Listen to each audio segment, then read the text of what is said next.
This is why I constantly say just because you vote Democrat does not mean that you're not racist. Just because you voted for Kamala Harris does not mean that you do not excuse racism. You can be racist on both fucking sides. Yes, the Republicans and MAGA are racist as fuck. They will sit there and call you slurs to your face. People on the left, they might not call you slurs to your face, but they'll excuse racism. They'll say, oh, it's not that serious, y'all. It's not that serious. Huh? Just because you're racist with a smile does not make it fucking better. And a lot of these people that are coming on the internet saying, oh, it's not that serious, are white folks that have never been in community with a marginalized group just off of the internet. They see a couple of posts on the internet and they agree, which is amazing. But learn to shut the fuck up and listen. Racism is not just saying slurs. You don't need the ad to say, hey, we're racist. Hey, we're actually doing Nazi propaganda in the background for it to be that. It seems as though that's what the fuck y'all want. Bring back fucking media literacy. Oh my God. Having an ad where you are a white, blonde-haired, blue-eyed woman and saying you have the good genes. It's not even just a play on words where they're making it seem like, oh, we're not saying genes. No, they actually spell out genes, G-E-N-E-S. So they know what the fuck they're doing. Y'all are just okay with it. Because they're not saying the slur out loud. Huh? So I work in marketing and I consider myself a marketing expert. And in my opinion, the problem with that American Eagle ad is not Sydney Sweeney or what her brand has become, because put any celebrity in that commercial reciting those lines that they wrote, they would come off racist because what they wrote was very racist. The actual problem with that campaign is that the higher ups at American Eagle were banking on the current trend of conservatism that we are seeing in our society right now, not realizing that their consumer base is not racist enough to find that very racist commercial appealing and influencing enough to go buy their clothes. Like, yes, is the younger generation that has buying power in today's society a lot more conservative, a lot more religious, a lot more modest? Yes, they're not out partying, they're not out drinking, they're not experimenting with drugs. They're writing in their journals, they're reading their scriptures, they're doing TikTok, get ready with me to church, right? However, the message that that commercial was trying to send was very centered in the belief of preserving white power within our now progressive society. Again, the actual consumer that would be shopping at American Eagle, if they were interested in still buying their clothes, in my opinion, is just not deep enough in their own racism and religion to be inspired by that to go buy a pair of jeans that Sydney Sweeney is wearing. The actual consumer that would find a commercial like that actually appealing is probably like a 45-year-old white male who doesn't like any other race but his own and has made the commitment to preserving that belief around him, who doesn't even have the buying power to actually. Hello brothers and sisters, welcome back to the channel. I'm your host and presenter Eugenics Stories. Man, I believe that you're great from wherever you watch me from. A couple times we might just take things for granted until it just happens vividly on our live television. I'm talking about something that recently happened, and that's the American, the ad that was played on the live television, the Sydney Sweeney campaign. And this is a great thing to talk about, but I feel like it's important for us to have a great discussion in regards to this. First, this was America's Eagle campaign, and this ad has a lot to say. While some people might argue that it doesn't say genes directly, but get to understand the wordplay that is within all this context before jumping into conclusion. I understand that how can it be convenient that the person on the screen has a blue eye and has a lighter skin, right? This has to tell you something. When you try to understand what happened during the Jim Crow era, all those things that happened during those times, black people were desired less desirable because of the black genes, right? There's a study called eugenics. Eugenics is the preferential treatment of people, believing that certain people have greater genes as compared to other based on race. And how the critics interpreted this wordplay really makes sense. And it makes sense because you don't have to say the N-word for you to be racist. But there are those things that when you say which are derogatory, this makes people just know what you're talking about. And these add people talking about this issue. And I feel like this is something that we need to go out and do an exploration in regards to this. Now, before jumping right into the video and getting into this conversation, I'm just going to be asking you, if you're watching us for the first time, I'm going to be asking you to please subscribe to the channel. Man, I'm on my way to 150k subs, and I'm just asking you, it's a plea, man. I'm just asking you to kindly subscribe to my channel, right? So, and I'm highly appreciative for those who are supporting my channel through Cash App, through Super Thanks, through liking, through subscribing, through sharing. I'm all seeing what you're doing, and I'm really, really grateful for the support that you're trying to give me. Now, let's watch the video. I'll be back with my commentary as usual. Shop at American Eagle because he probably has a low income job and is still living with his parents. He can't afford jeans from American Eagle, but he will find that commercial very attractive versus the actual consumer that American Eagle was trying to influence to come and shop in their store. They're shopping at Kogaya. They're shopping at White Fox. They're shopping at Revolve. They're shopping at House of CP. They're not shopping at American Eagle. A lot of conservatism and religious practices that we're seeing from these young people right now are because it's trendy, not because they genuinely believe in it or because they genuinely care about it. So seeing an ad like that is not going to motivate them any more than had it been something different. They're only going to shop there if they want to shop there. In my opinion, the average conservative consumer doesn't have the buying power to make a difference for brands the way that they think they can.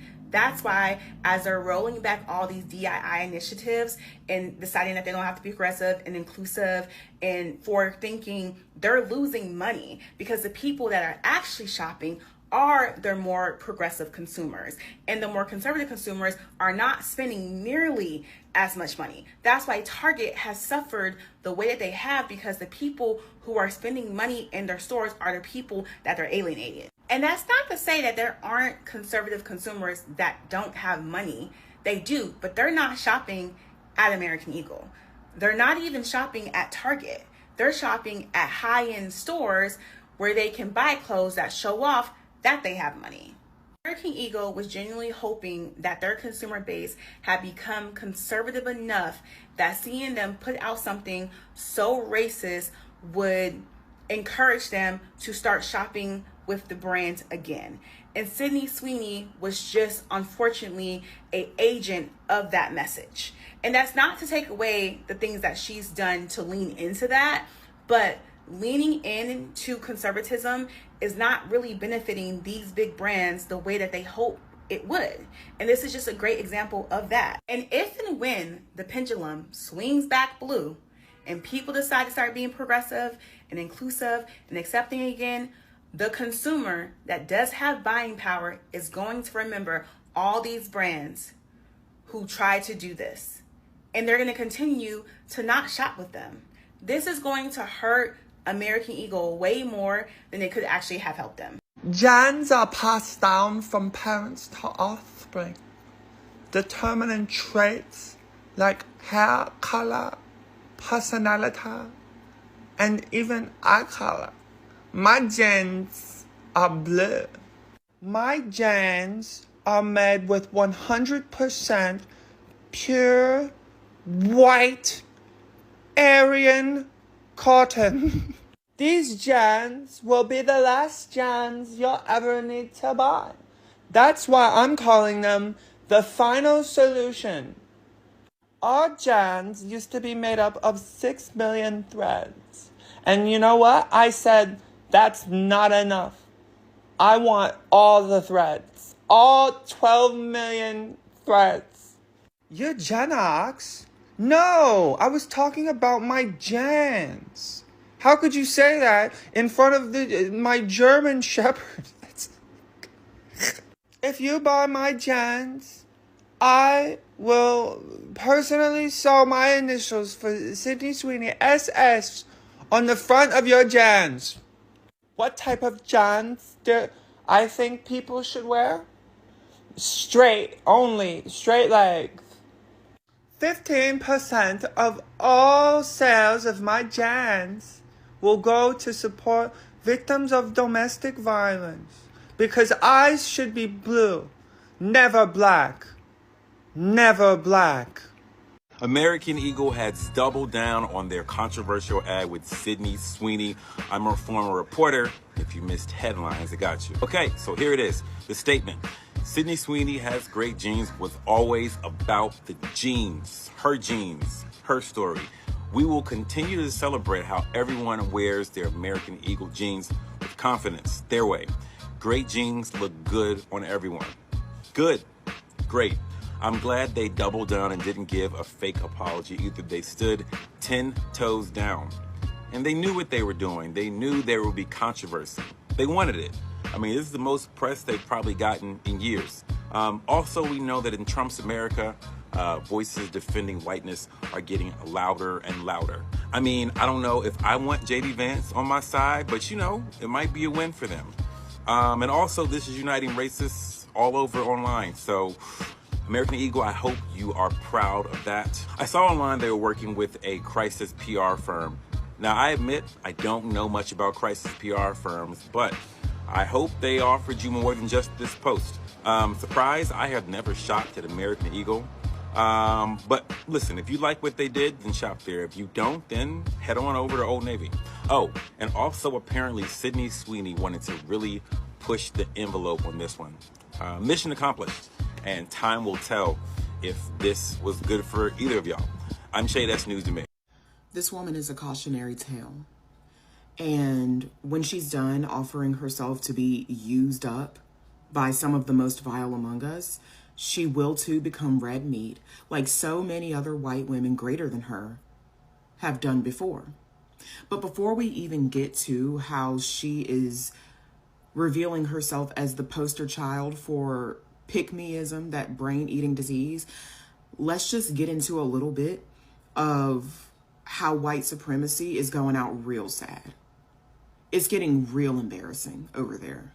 White supremacists are like those people who show up to a party that they're not invited to, and don't know when to leave and don't know how to take hints, and they keep trying to open other people's birthday presents. Like, they're like the type of kids who blow out another kid's birthday candles.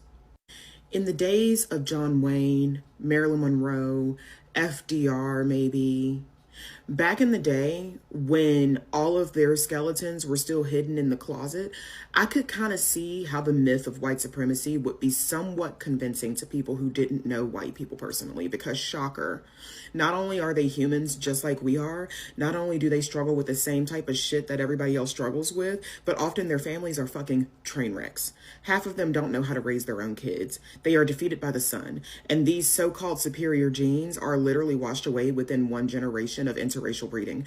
But aside from that, back in the day, when you had, I don't know, fucking Robert De Niro and Al Pacino and all of these like white stars and everything, maybe I could kind of see how you could spin this myth that white was better, especially considering the rest of us weren't allowed to step into the spotlight and completely smoke them the way that we are today. Okay, now this is not a dig at white people in general, but this idea that white people are supposed to be the top of the food chain, are you fucking kidding?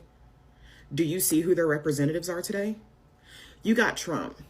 Trump alone is supposed to be their great white hope of returning the white race back to their natural place at the top of the food chain where they're feared and revered, but all I'm seeing is how much they're fucking hated. Trump is an international embarrassment, okay?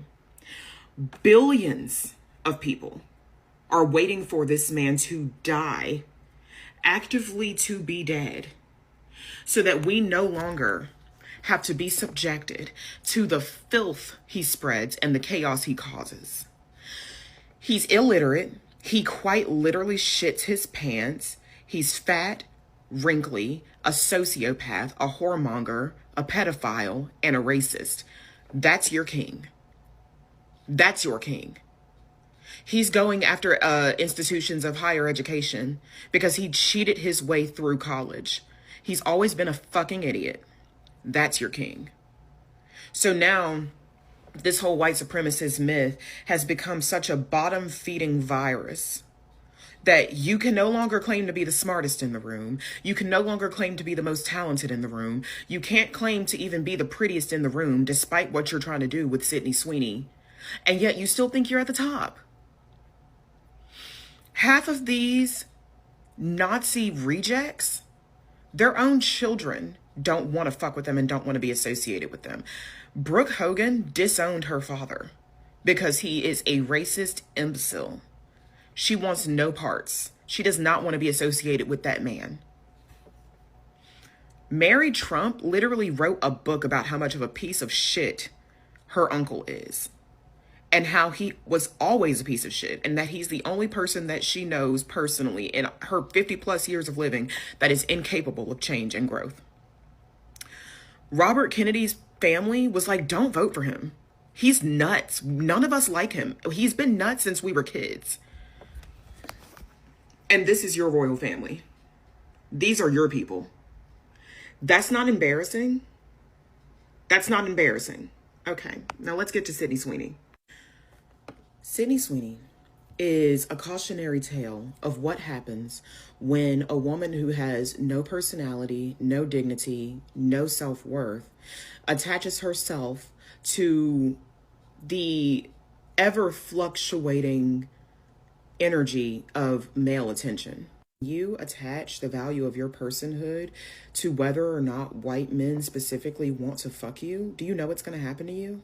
Aside from becoming a pick-me and losing the respect of pretty much every self-loving woman you will ever meet in your life, you're going to become an object. One thing men have shown us they are really, really good at is using tools. And when you offer yourself up as a tool for them to use at their disposal, they're going to get their money's worth out of you. They're gonna use you till the wheels fall off. What's crazy is she's actually a really good actress. She's decent. If she really put her back into it, she could become one of the best as she ages, as she gets older. But you can tell that she doesn't think very highly of herself. I don't know if this is daddy issues, whatever. I'm not here to psychoanalyze her. I'm here to talk about the cultural impact. Instead of finding her value in style, in humor, in brains, instead of exploring who she is as a person, instead of just being a whole person, she's allowing these white men specifically, because that part is important, that demographic is important, the history of that demographic is important, specifically how they use white women, and they do use white women. She's allowing white men, regardless of what caliber they are, to prop her up as the standard of beauty. Okay? And she might think, oh, okay, this is fine. They just think I'm pretty, which means I'm better than other women, which means I'm getting that check. So she's selling soap infused with her bathwater. She's allowing herself to be put in these ads that are uncomfortably, inexplicably, inappropriately sexual. Ads that are just like targeted to like teenagers and shit. She's allowing herself to be used as this object of male sexual desire. And what she doesn't realize is that greater women than her have been put on that pedestal, and greater women than her have fallen as soon as they hit the age of 30. And she's not far off from 30, by the way. Like, mind you, she is not that much younger than me. Not only is she turning herself into a sex symbol, a cum dumpster for some of the most vile men around who genuinely need their hard drives searched by the FBI, because those are the types of men who like Sydney Sweeney. She's allowing herself to become the poster for white supremacist eugenics. And what she doesn't realize is that when you count on men to be the purveyors of your value, you're standing on the plank of a sinking ship. Not just the sinking ship of male validation, but the sinking ship of white supremacy, which is dying, which is why they're freaking the fuck out and they're trying to reclaim their power and reclaim their time, but it's not gonna work. Because what they're doing, instead of making people love and respect them, they're just making people hate them. And now she's making people hate her. And if she had any fucking sense at all, she would jump ship before it gets pulled under by the tide of rising consciousness and cultural shifts. But she won't do that because she cares far too much about what white men think of her. But see, here's the kicker that white women don't really seem to understand, is that the type of white men that she's trying to attract, the type of white men whose attention she so desperately wants, she will never, ever, ever get their love, because they could never love what they see as inherently beneath them. They could use you. They could prop you up as a trophy, maybe their favorite toy, at worst their favorite victim, but you'll never be their equal, because those types of men don't believe in women being equal, even if it's a blonde-haired, blue-eyed woman. As soon as she stops being young, as soon as she stops being pretty, and as soon as she starts using her brain, her wisdom, her leadership, which, by the way, those men think are traits for white men alone, not white women, as soon as she steps outside of the box of what makes them comfortable, they're going to eat her alive. So she's just backed herself into a corner, because she's going to have to play this role for the rest of her life unless she wants to get thrown to the wolves, which are the very same people whose love she wants, by the way. They're trying to convince us with this ad that what we should aspire to is the attraction of white men, because they've become so uncomfortable about the extent to which we have decentered them, that they're trying to place themselves back in the center of everybody's consciousness, and it's not working because it's just coming across as a pathetic attempt to be relevant again. And they never will be, because the world is changing and they still can't accept that. And Sydney's dumbass has attached herself to that. I think y'all misunderstood the whole prefaces of the Sydney Sweeney American Eagle ad. Debating that I even wanted to talk about this because it's honestly everywhere, and the outcome is a lot of negative thoughts about the ad, about Sydney Sweeney, about her being overly sexualized, and that her genes, Genes, being blonde hair, blue eyes, is better than any other set of genes, African American, Hispanic, even, there's white people without blonde hair, blue eyes. I mean, the list goes on and on. I debated with myself to talk about this because honestly, I don't care. This is not a new rhetoric that has been screwed around and brought into the American public. This has been something that we all know that has been the Western civilization standard of beauty, right? So I didn't understand the outrage because they're genes and you don't have to buy them. You don't have to support American Eagle. You don't have to, you just don't. I didn't understand the outrage because there's other things to be concerned about in this world that actually directly affect us, besides a gene commercial that we don't have to support, nor we don't have to buy anything from American Eagle. But when I sat with myself and the Lord put it on my spirit, I don't think the whole idea of the Sydney Sweeney commercial was even to sell jeans. Because let's be real, her target audience is probably between the ages of like 14 and 25. So they're very impressionable young girls. And when you are basically tearing down all of their looks and overly sexualizing yourself, the girls don't want to see that. The men want to see that. And it's low-key a form of bullying. Because although we had a lot of people talk about, hey, I don't look like this, or she should be ashamed of herself, younger people are very impressionable to the point where they may see themselves not in Sydney Sweeney, and they may hate themselves for not looking like her or being her size or whatever, not having her hair color or her good genes. So I don't think the whole idea of the commercial was selling jeans. But it was selling something. Let me explain to y'all. The whole idea of this Sydney Sweeney commercial was to sell the old age idea that white is superior. And to remind y'all that no matter what y'all do, these body positivity videos that you guys did, the inclusivity videos that you all talk about, no matter how much black and brown and white people come together, at the end of the day-old beauty standards still stand. You still not beautiful enough to be considered pure white American. You're still not, your beauty is not suffice enough to be considered a beauty standard in good old white America. Look at the climate right now. We are literally watching white people create segregation as we speak. And everybody's laughing about it, saying, oh, I don't want to go to that city. I don't want to go to that town.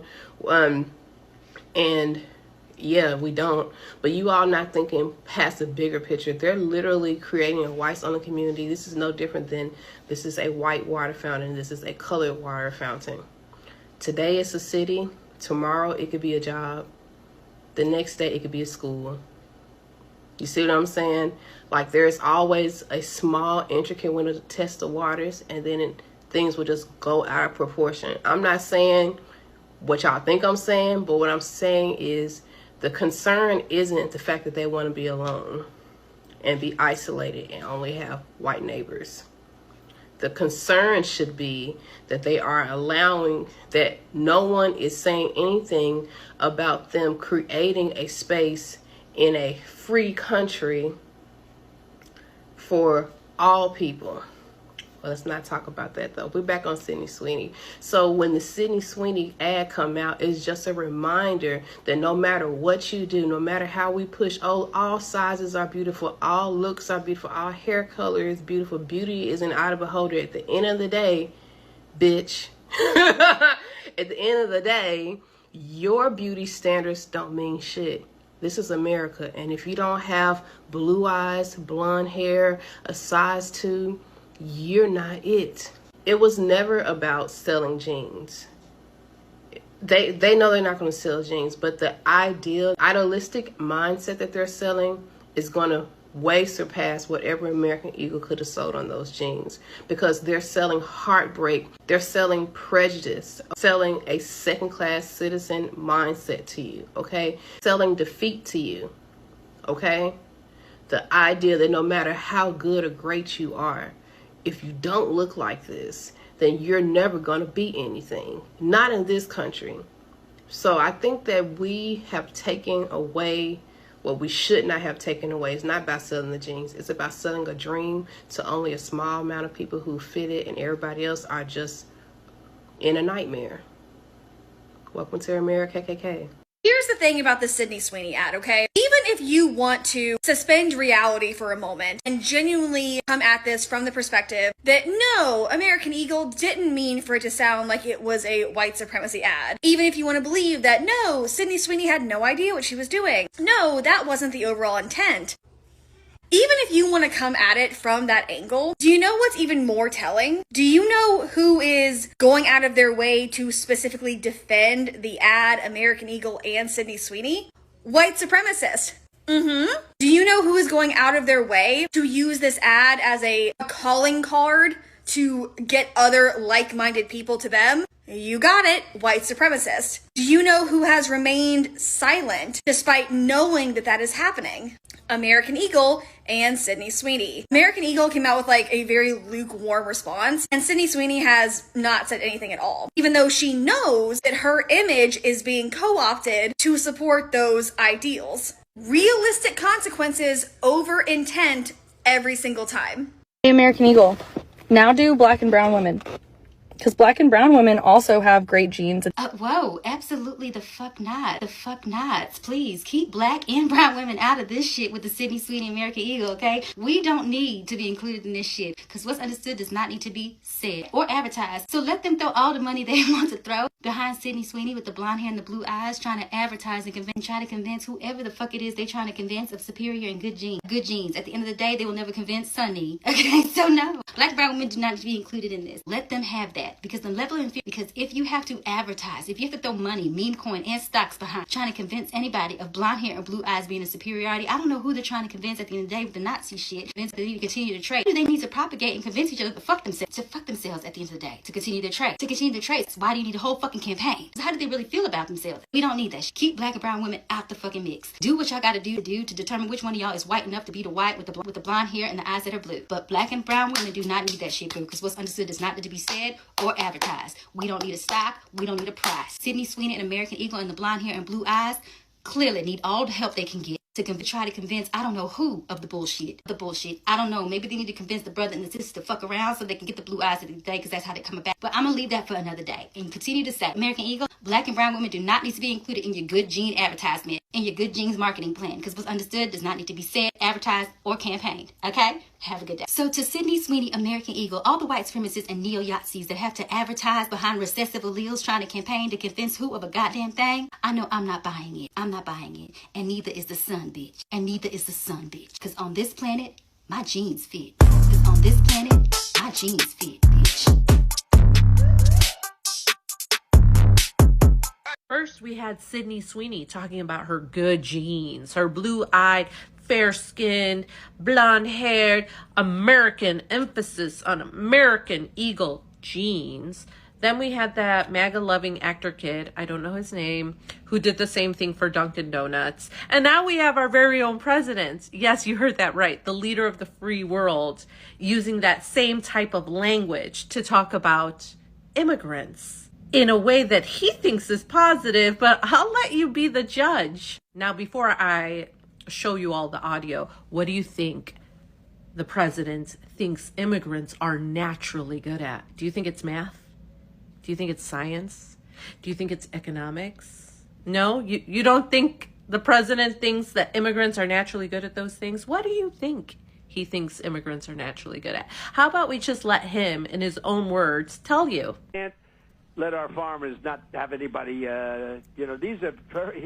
these people, that you can't replace them very easily. People that live in the inner city are not doing that work. They're just not doing that work. And they've tried, we've tried, everybody tried. They don't do it. These people do it naturally. I said, what happens if they get it to a farmer the other day? What happens if they get a bad back? He said, they don't get a bad back, sir, because if they get a bad back, they die. I said, that's interesting, isn't it? These are very, in many ways, they're very, very special people. Rolling Stone magazine did an exceptional piece on this today. If you have a chance, go check it out. But I'll show you some of the parts that really stood out to me. The whole article is spot on, but it's the first two sentences that say it all. Gracists have for centuries attempted to justify their belief that they are made of superior stock by making absurdist, unfounded claims about the supposed innate differences between races. Today, President Donald Trump appeared on CNBC's Squawk Box to discuss the economic impacts of his first months in office, as well as inform the public of his belief that undocumented migrants are more naturally inclined toward hard labor. And let's not forget when he, back in December of 2023, said that immigrants were poisoning the blood of our country. So I guess the Sydney Sweeneys of the world have the good genes, and the rest of us have the genes that naturally make us talented at hard, back-breaking labor. And even though this conversation is about undocumented farm workers and immigrants, don't think I didn't catch when he talked about people from the inner city unwilling to do this farm work, labor. We all know when Trump talks about inner city and people from the inner city, who he's talking about. Inner city has been used as coded language for African American and Black people in this country. And just look back to when he was campaigning and he brought up how he felt that immigrants were taking Black jobs, even though he only equates immigrants with farm work. I believe it was at the National Association of Black Journalists when it was Rachel Scott who pushed him on that topic, and he became very irate and defensive with her. And he doubled down on it. He said immigrants are taking Black jobs, but he couldn't say which jobs he was talking about. I mean, this is all sorts of messed up. Breaking American Eagle's campaign has backfired big time. Foot traffic to American Eagle stores has fallen in virtually every region of the U.S., and amongst every generation. Gen Z down, millennials down, boomers down, and silent generation down. Now the big irony is that some of the most conservative regions have seen the largest drop in visits to American Eagle stores. The South experienced the biggest drop, almost by the double digits. And the Midwest and West dropped as well. In fact, the only region to experience a growth in traffic to American Eagle stores was the Northeast. Very interesting. Maybe some people were protesting a little bit too much while running into the stores. Now, according to the company that's tracking the visits, there was an initial surge in interest, but that has fallen off sharply. Either people were repelled by the marketing or they were repelled by the horrible product. But either way, what the VP of that platform said was, it's rare to see a sudden sharp drop-off like this after months. Hello, brothers and sisters. Welcome back to this discussion. I really want to know, after hearing all people's opinion in regards to this, and I think it's important for us to always sit down and get to see things for the way things are. Let's not just assume things, because that's what at least American system always want people to do. They want you to always just take things for granted.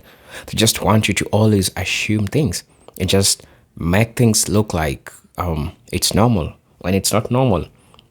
Now, talking about the alleged controversy around Sydney Sweeney, you know that recent discussion in some corners of black social media alleged that actress Sydney Sweeney's branding choices or affiliation are aligned with white nationalist or eugenics symbols.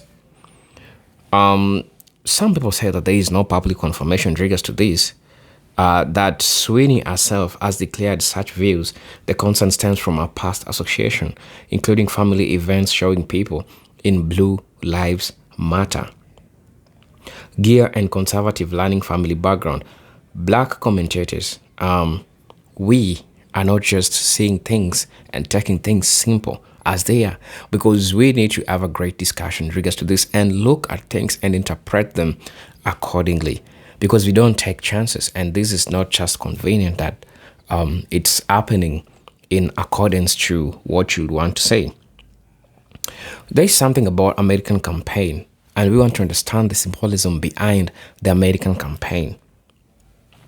When celebrities like Sweeney embrace hyper-patriotic visuals, that's flags, Western-style clothing, freedom slogans, it taps into cultural memory of racial exclusion, especially when paired with silence on injustice.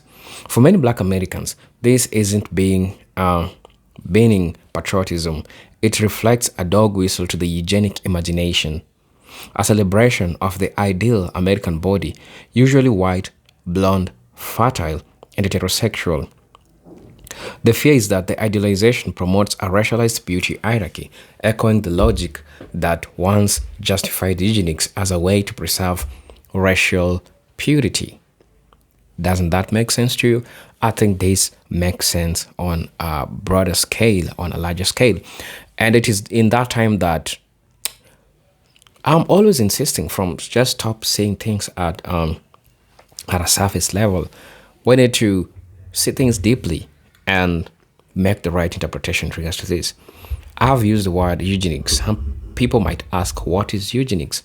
Now, eugenics from the Greek word well-born emerged in the late 19th century and early 20th centuries as a pseudoscientific movement aimed at improving the genetic quality of human populations.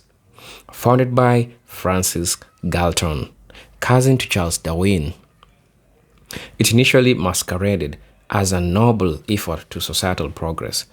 However, eugenics rapidly became a tool of racial exclusion, sterilization, and genocide, as it classified certain races and classes as inferior or unfit to produce or to produce with. So black genes were not so much desirable, so to say. And this is how they pushed the narrative of making also some other black people hate themselves, because they were told some negative things that associates with them. When a person says that black genes are not good because, and they're going to be giving you a reason, and these are pseudoscientific reasons, they're gonna be giving you a reason like, black is not attractive or anything. They'll try to say all these things, right? So I think you've understood the meaning of eugenics. Also, there's a story of eugenics in the United States, and this is what you need to understand. Before the Nazis institutionalized racial hygiene, the United States led the way in eugenics policy. Through organizations like the American Eugenics Society, the United States passed laws allowing for an involuntary sterilization of people deemed feeble-minded or promiscuous or inferior categories, which disproportionately applied to black people, immigrants, and indigenous people, and the poor. Now, by the year 1930, over 30 states, such as sterilization laws, the U.S. Supreme Court upheld these in the infamous 1927 Back 5 Bell and the Back 5 Bell case, where Justice Oliver Wendell Holmes wrote, "3 generations of imbeciles are enough." That's how crazy it is within the United States. Coming back to eugenics and anti-black racism as also something that we are seeing today amongst contemporary things that are happening in the United States is that the eugenics movement was deeply rooted in the anti-black thought. Remember that black bodies were framed as genetically predisposed to criminality, laziness, and sexual deviance. Myths used to justify medical exploitation and reproductive control. Programs in the South targeted black women for forced sterilization, often without their consent or even knowledge. Also, this practice became so common it earned the nickname Mississippi appendectomy. Mississippi appendectomy, right? The myth of biological black inferiority underpinned by both segregation and scientific racism, influencing education, housing, medicine, and law enforcement. Talking about also the place of black women and reproductive violence in the United States. From the 1930s through the 1970s, black women were routinely sterilized in public hospitals across the U.S. Southern states used federal funds to carry out what is called the population control under the guise of welfare reform. Now, in North Carolina alone, over 7,600 people were sterilized. 60% of them were black. The impact of these policies was multi-generational, leading to deep mistrust in the medical system and the enduring trauma that still shapes black reproductive activism until today. Right? In what's happening and what is the bone of contention is the story of Sydney Sweeney jeans, if you understand the pun in it, media whiteness and aesthetic of eugenics. In popular media, the legacy of eugenics continue through the valorization of white beauty ideals. Blonde, blue-eyed actress like Sydney Sweeney became symbol not only of Hollywood glamour, but for some, the imagined racial future of America.